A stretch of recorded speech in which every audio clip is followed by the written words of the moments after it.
The exact person that this happened with was Post Malone. And no offense to Mr. Malone, you do great work and you've made a lot of money, but I was listening to it and I'm like, I don't get it.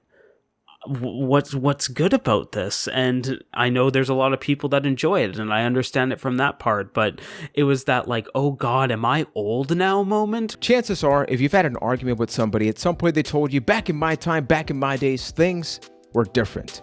There's a good chance that many of us have had these uncomfortable arguments with people from previous generations about changes to life and culture throughout the decades. This has generated a bit of an online war where people on social media have been attacking each other based on the time that they were born. So it is a fatal four-way bout scheduled for one fall between the baby boomers, Generation X, not DX, Generation X, the Millennials, and Generation Z. So we're going to be talking about this generational divide in a very fascinating conversation on another episode of A Cast of the Past, with a brand new episode available each and every Sunday with yours truly, Juan from Puerto Rico. And joining me from London, Ontario, we have with me Keith Hamilton. Now, Keith, in your case, how much do you think generational divides actually create a division within our community? Because it feels like people always blame the millennials, regardless of who they are. Like, this is a common thing, right? Well, as somebody that once had a hashtag that was literally blame Keith, I can totally relate to this. That is very true. It's an awful feeling, but no, I think it's an easy crutch to fall on because things scare people that they don't understand, and if there's some sort of trend or something that they don't understand, it's easy to go, kids these days, I don't understand what they're doing, and stuff like that. So you always hear the joke like, oh, back in my day I used to walk uphill 3 times and bubble gum was a quarter and you could see a movie for a dime and blah blah blah blah blah, all that stuff.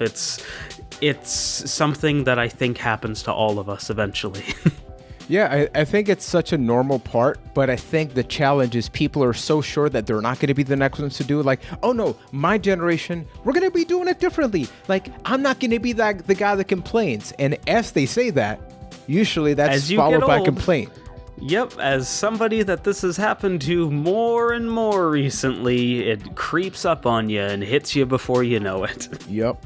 And I think it is important that we talk about this on the podcast because I think that this is kind of like the first, I don't want to say like real, but more serious topic, because even within the context of the games and the movies that we've covered, more so than just the games or the movies, it's also important, the context and the time. Like, I remember a couple of episodes ago, I made reference to something like Tropic Thunder and how I love to watch that movie, but maybe that movie would not be made today. So I think those context pieces of, like in this case, the generational divides are important because it lets us know, like, hey, when I was born, this is what it was all about, right? Like, this was the culture, this was the key that led to everything we enjoy. Yeah, and if you look at the content that we've covered in this show, there is a bit of a skew to our generation. Like, if you go back and see all of the main episodes that we've done, even though it's not like a hard rule, it kind of leans towards the PS1, PS2, late 90s, early 2000s era, because that's what we grew up on. That's our nostalgia. So we cover the things that we are comfortable with, where if it was a bunch of boomers doing this, well, then they might be looking at something like, oh, well, let's cover A Star is Born, the original one with Judy Garland, or something along those lines, where everybody has that childhood media that's almost like a blanket or an old sweater that they go back to. Or even another example, how many times have we... I don't even know why A Star is Born is the first thing that came to mind. I was actually going to ask that. I'm like, you have never brought that movie up in any conversation on podcast or not yet. For whatever reason, Keith, like, did you have a dream or something that we got to talk about? I don't know. But regardless, like, how many times have we had conversations like our generation where now it's like, oh, like back in my days, we didn't have microtransactions. Back in my day, when you bought a game, you got it in full. Now you get the patches and now you get all of that. So the more we talk about this, it's like, yeah, there is like that definite generational divide. And I do think that before we even carry forward we do got to bring a little bit more context because, you brought it up. It's like a lot of people are not exactly sure of when you say millennials, like what that actually is. So for this episode, we're going to realize I was a millennial until a few years ago. Yeah, it's like I've had a lot of people that complain about millennials, and I'm like, hey, dude, you got some bad news for you. Yeah, so we have two articles that's going to be happening. I guess this episode is kind of sponsored by Ryan McNulty because, this is a 3-man podcast, but we do these 2-man episodes, and he actually linked to us an article to which we're going to react to. So more so than just our opinions, we're going to use that as a guiding piece. But before that, I have an article here from Kasasa.com. Can you say that name, Keith? It's Kasasa. I just want to hear you say that. Kasasa. It's like you roll with it in one syllable. Kasasa.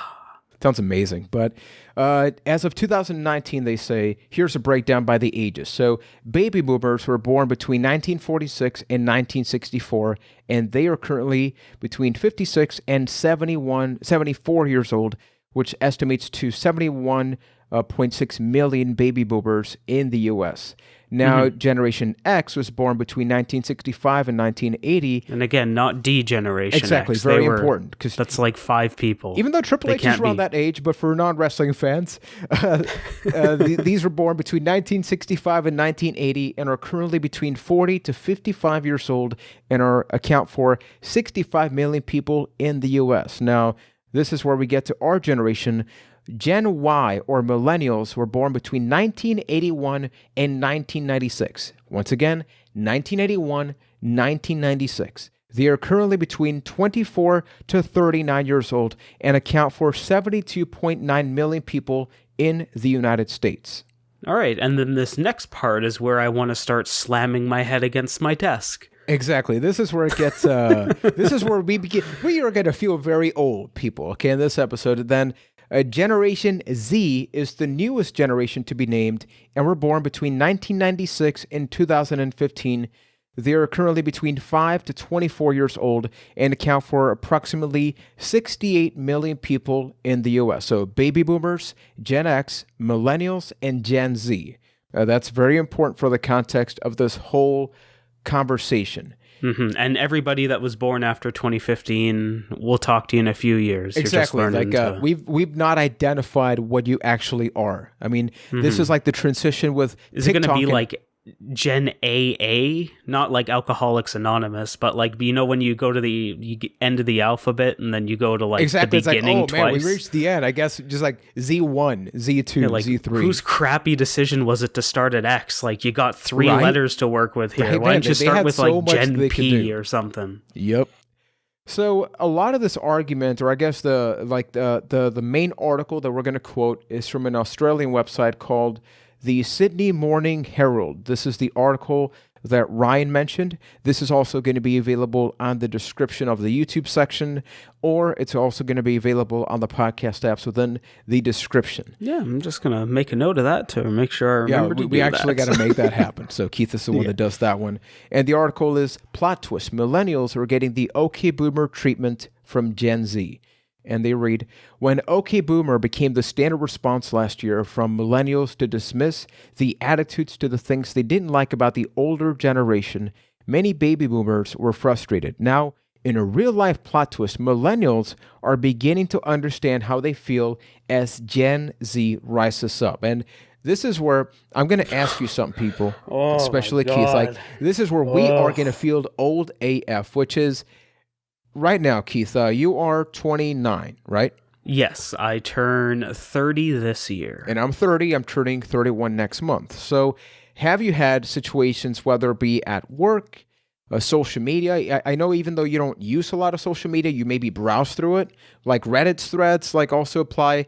Have you had situations where you look at the current generation, so, based on like 1994, 95 onward, and you look at that and you do judge something based on their actions or something that they use?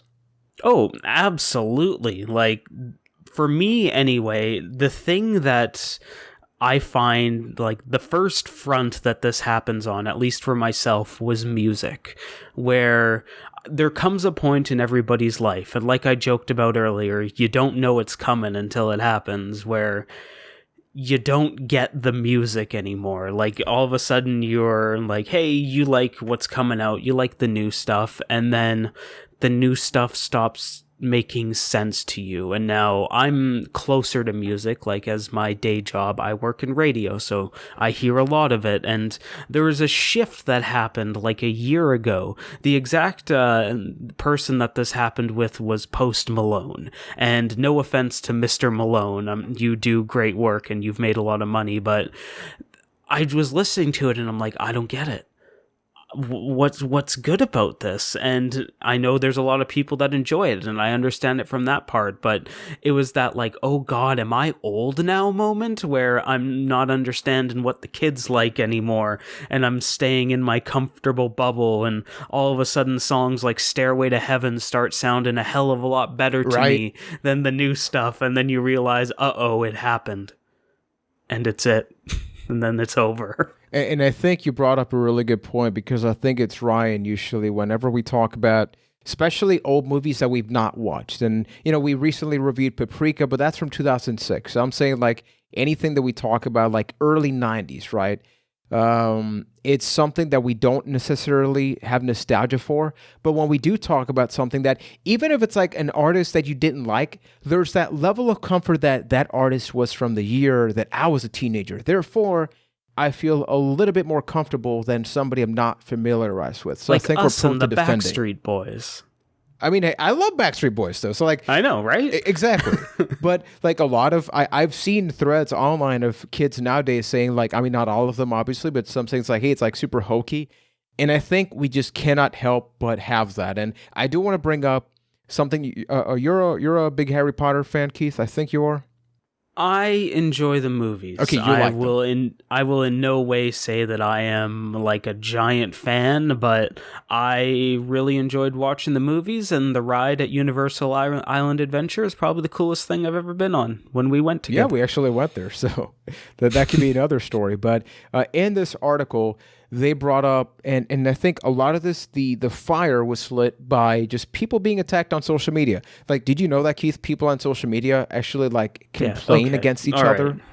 Quick Did pause you know here. that? Anybody listening here, quick PSA. Gather around Uncle Keith's Grab learning some tree. coffee. Don't attack people on social media. Like, there's so much negativity in the world. Let's not add to it. If you've gone on social media and non-jokingly been like, oh, well, that sucks, you're wrong, or something like that, check yourself before you wreck yourself. I think that right there is like maybe the main point of all this, because it's very different. And I think social media, and I'm going to point out a couple of examples for everybody. This is going to be quite the experimental episode, right? Because there's a lot of layers here where, say you and I work in the same place, but I don't know, I'm like 20 or 45. Maybe I'm listening to something in my radio or, Spotify or something that you can't associate with, but that doesn't mean you're going to walk over to my desk. You shouldn't dismiss it. You should be like, well, I don't get this, but it's not like, oh, well, this is bad. Exactly. But then the problem is, ironically enough, it's like, it's a one-on-one environment, so you're not getting anybody else involved. But when it comes to social media, the same thing can happen. All of a sudden, I respond to you, hey, your music sucks, but then maybe it becomes a viral tweet, and it becomes a whole argument. And it's like, this could have been solved in a DM, right? Just like, hey, or guess what? If you don't like something, that doesn't mean you have to go out of your way to ruin somebody's day. And I think that is where this article takes this next part here. It points out, Gen Z, aka the Zoomers, that hurt there, are using the social media app TikTok. Remember, like this article, TikTok is a whole nother conversation right now. Okay, they've been using TikTok again. I don't get TikTok. Yeah, I don't get it either. All the power to you. More power to those that use it. But they've been using TikTok to vent their frustration with being lumped in with Gen Y. In one now viral TikTok, user Mayapella looks at the camera and then delivers this stunning burn. I'm tired of boomers bunching Gen Z and millennials together because I personally don't want to be associated with people who still think that Harry Potter movies are a personality trait. And I think like even before this episode, I was like, I want to give some context here where I didn't quite get why Ryan wanted us to talk about this. I read this And I'm not even a Harry Potter fan. I'm like, oh, that's what this is, right? Because I remember, especially in high school, I didn't watch Harry Potter. Like, it's like cool, right? But so many people attacked me because I didn't, because they would just assume I had watched them. It's like, which house do you belong to? I'm like, my mother's house where I sleep. I live down the street about 5 minutes from here. Exactly. So I get why Gen Z, the Zoomers, Keith, would be offended, because the boomers, they see all of us as like the online generation, right? They lump everybody from the 90s onward, from 81 onward. Hey, you're all like using that internets, as George Bush once said. And I get why they would be offended, because you're lumping just all of these decades upon decades together. Can you sort of understand why they would feel attacked? Because they're a younger generation being lumped into with these old guys right now. I guess, but attacked seems like a very strong word for it. Like, I don't know, I kind of look at it from two ways. Like, yes, okay, be proud of who you are. If you want to take the generation thing and that is who you are, then absolutely, all the power to you, do it. But at the same time, if somebody is on social media and they are given that platform to basically scream into the void, because that's what social media is, and they're like lumping people together, like it's weird to word this without like sounding rude, but like, why are you letting that get in your head? Like, why don't you just let the person scream in the corner and be okay, and then just like move on? Why do you need to feel attacked? You know what I mean?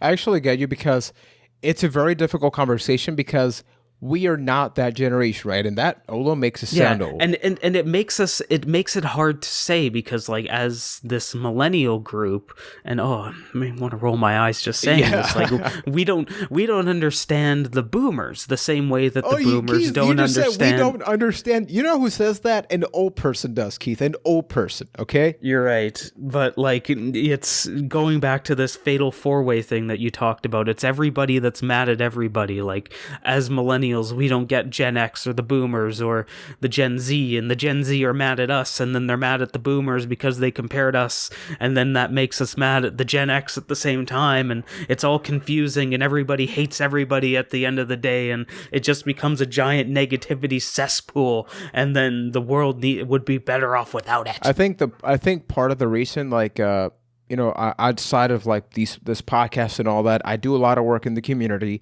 And what I assume the reason is they feel so attacked, I'm referring to the later generations after the millennial generation, is that we grew up with technology, but technology didn't grow up with us, right? It's like we used it. It was like a neat thing, right? But I remember... That's really well said. The best example for me is I could be suspended in school. I would actually be suspended in school growing up until like 11th grade if I brought in a phone.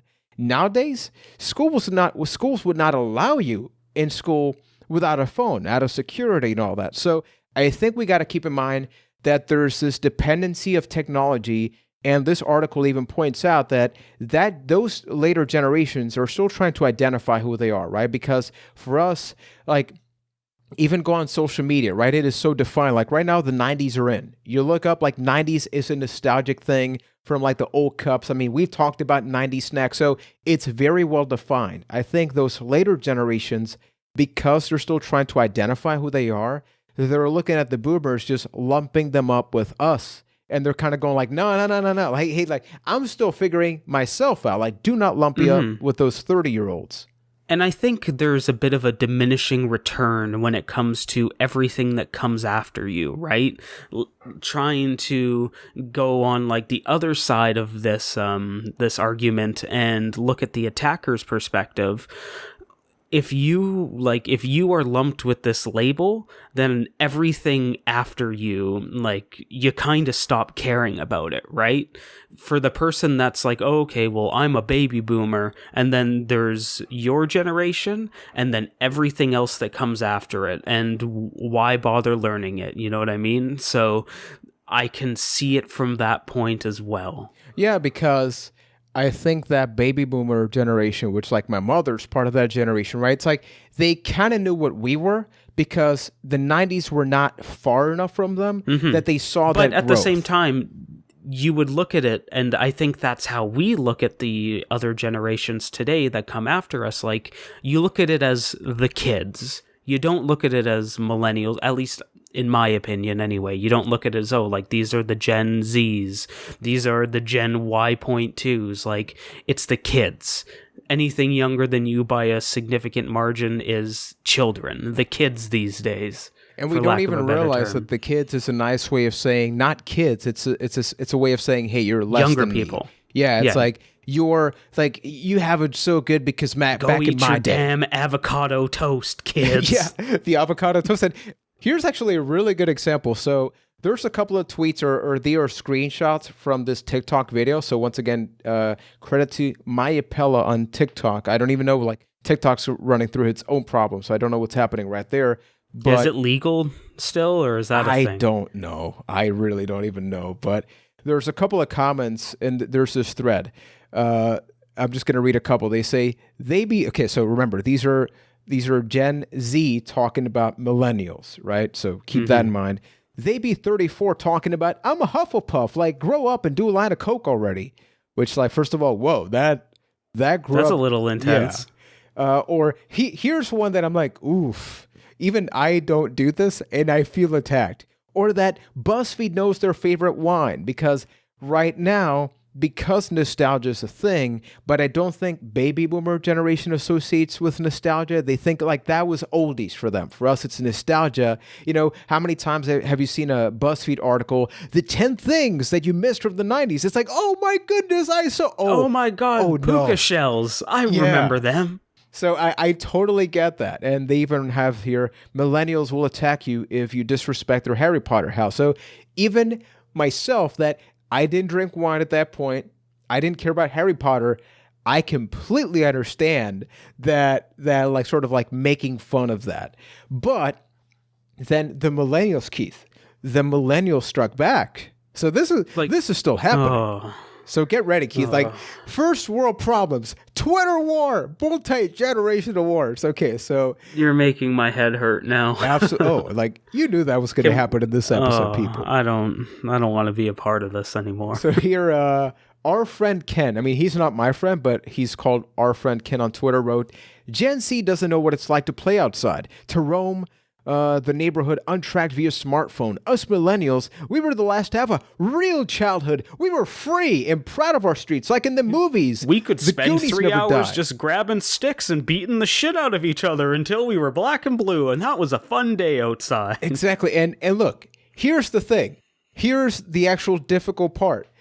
I have to admit, I have had conversations where I have said, like, I do think the millennial generation is sort of the gateway between the generation that did not have technology in regular access and the ones that did afterwards. So I get... Well, it's true, because with us, technology grew. Like, if you think about our lifetime and just how exponentially fast the internet and technology and just smart devices like blew up, we are that, like, that middle ground. We are that connection generation, quote unquote, because we grew up with it, and now it's fully grown and it's there for people as they grow into it, where we grew with it. Oh boy. If these previous quotes have made you feel old, this one, you are going to feel They don't attacked. make me feel old, but they make me feel angry. No, this one's going to make you feel angry and old, because this one comes from the article. And I quote, millennials still feel young and feel a sense of... I need a moment now. Millennials still feel young and feel a sense of relevance, but they're also bridging a generation, Matten explains. What might be surprising to Gen Y is how quickly they are being suspended by the more tech-savvy... not suspended. They are being superseded, way different, by the more techie-savvy generation who are emerging and entering the workforce and redefining the way we socialize, work, play, and build relationships. That suddenly makes millennials feel old or older than they perhaps realized. And that's actually an incredible point because we grew up in a time where technology Kinda. was still coming in. But I think, and just even looking at your face, I know we can't help but defend this. We're both millennials. Naturally, it is going to happen. But there is But something to actually, somebody like, that is born honestly, later. I disagree with that entirely, where it isn't just like a millennial problem because, like I mentioned, I work in radio as my day job. When I go to work, some of the people that have been doing it for 10, 15 years love to tell stories about like, oh, well, we didn't have computers and all the commercials and songs were on cassette and the DJ was in the booth going and switching CDs and cassettes and stuff. Like, this isn't a unique problem to our generation. It's just the technology that we're on is different, where everybody's been through it, but it's just that the fact that there's like where we are in 2020 minus the whole world ending thing, that's the current.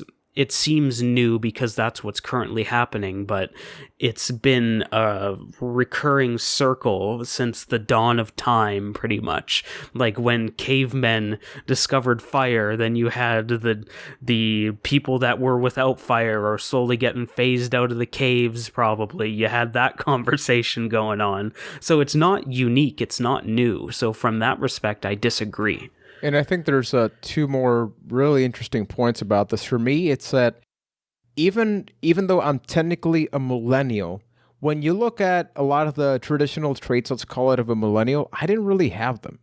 I've never been this person that I obsessed over falling into one of these 10 slots, right? I'm like, I'm me, and whatever that is, I guess that's fine. Like That's the 11th slot. It's the 11th slot. Oh, ooh, that is another podcast we could do then. That's like the new one. That's a good name for a podcast. Actually, we should. Okay, people, do not buy that domain. Just exactly. Keith, you got to I'm get gonna to write buying that one right down now. too. All right, Just in put case, the get link to in work. the description and buy that domain. Let's All do right. that.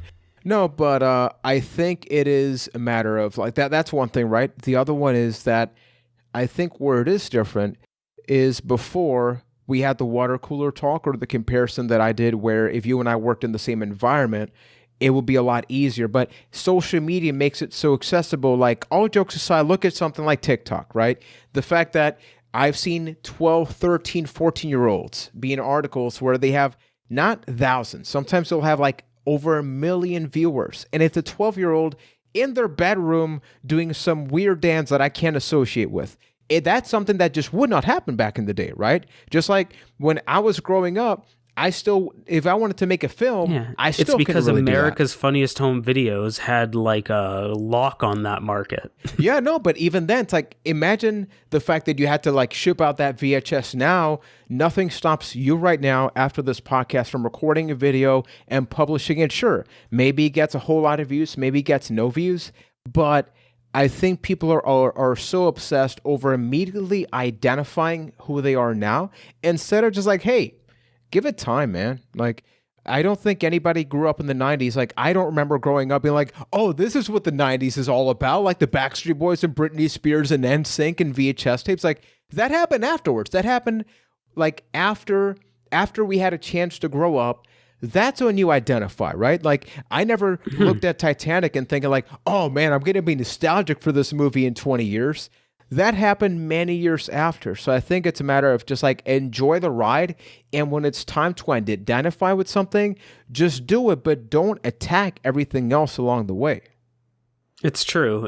If wrestling has taught me one thing as a fan, is that when you look back at something, you look back at the good stuff. You remember the stuff you want to remember, and that's where nostalgia comes from. You don't remember the hour and 50 minutes of bad television every Monday nights on Monday Night Raw. You remember the 10 minutes that Stone Cold Steve Austin was and talk about how great it was back then.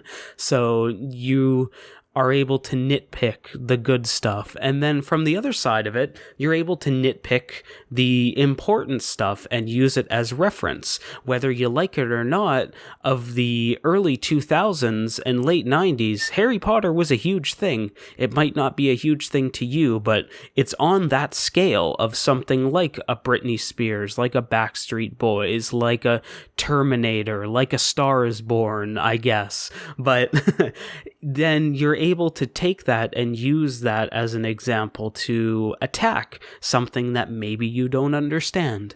Yeah, like even ironically enough, we keep mentioning TikTok because it is where a lot of this blew up, but TikTok is that for a lot of people. I remember... To me, TikTok is a Kesha album, damn it. Yeah. How's Kesha doing? I forgot. Like, completely off topic, but like I know like there was those legal battles or whatever, but what I wanted to say here is that I think, I don't remember if we had this conversation on the podcast or not, but for us, like for me, a celebrity back in the 90s or the 2000s was somebody that you saw on the big screen, and that was a celebrity. But modern celebrities are YouTubers, are influencers, or people from TikTok. And I'm not saying that's bad or good. I'm saying it's like, let's recognize that shit changes. It's not that complicated to comprehend, but for some reason, it's like, here's another tweet from Angela Belcamino. Gen Z has been subjected to the most mindless app celebrities, and music an underdeveloped brain should have to endure. If we are struggling, good luck, kiddos. You know what I love about this quote? Let me actually just like dissect that quickly. So this is a millennial attacking the later generation. It will be very easy for me to look at that and just be like... Because again, everybody's just mad at everybody. Exactly. And I could look at that and hypothetically, I can attempt to justify and agree. It's like, you could easily say, I'm going to read the whole thing, but just change one thing. The millennials have been subjected to the most mindless app celebrities, and music an underdeveloped brain should have to endure, because even us millennials, we've been subjected to music that the boomer generation would say was like, heavy metal was considered music for the devil. Like hip hop was very controversial. How many celebrities, I remember people saying like, oh, that's your definition of a celebrity? So we just got to recognize like, it's fine if you're that, but just be real with yourself. Yeah, be like, and hey, if you take it a generation past the boomers, it just gets like super human rightsy, so you don't want to take it past the boomers at all. Exactly. But people, we hope you've enjoyed this this conversation, where I think if there's not like a conclusion necessarily, right? We're not reviewing. Yeah, there's not really. It's just like we're pretty much two old men yelling at a cloud right now. Yeah, pretty much. We've become the thing that we've talked about to destroy. Yep. It is important though, because I found myself actually using social media a lot less now because of all these attacks. Because let's take it's Twitter. It's a good way to live, Juan. Yeah, no, it is a good way to live right now, because like a lot of this I'm looking at through Twitter. So say I don't follow you on Twitter, and I don't follow you and I don't like what you tweet. If I follow somebody that follows you and likes your tweet, I still get to see that damn tweet. So my timeline has become just this cesspool of people that I don't agree with. And I'm like, hey, you know what? You know what I like to use Twitter for? To talk about freaking donuts, to share all of this. I've been using Twitter for 12 freaking years, people. I was one of the first 100 people in Puerto Rico to use Twitter, for context. So it's like, wow, pat yourself on the back a little more for that one. You want to make me feel old. Like, I used Twitter before it was a damn app. I would have to inform people of what Twitter was, and people would be telling me, I have boomers telling me that it didn't make sense. The Twitter bird downloaded it on your phone. It was a weird and a great day for you. It was amazing. But now it's become the cesspool, and I think it's because the irony of people having to attack other generations to make them feel better about themselves speaks of the problem that we have now, which is just like, freaking like what you like, and if you don't like something, you don't have to be an asshole and go out of your way to ruin somebody else's day. Is that like the closing thing? Is that like the positive quote? Exactly. There's so much negativity in the world, and it's not more prominent anywhere else than on social media. So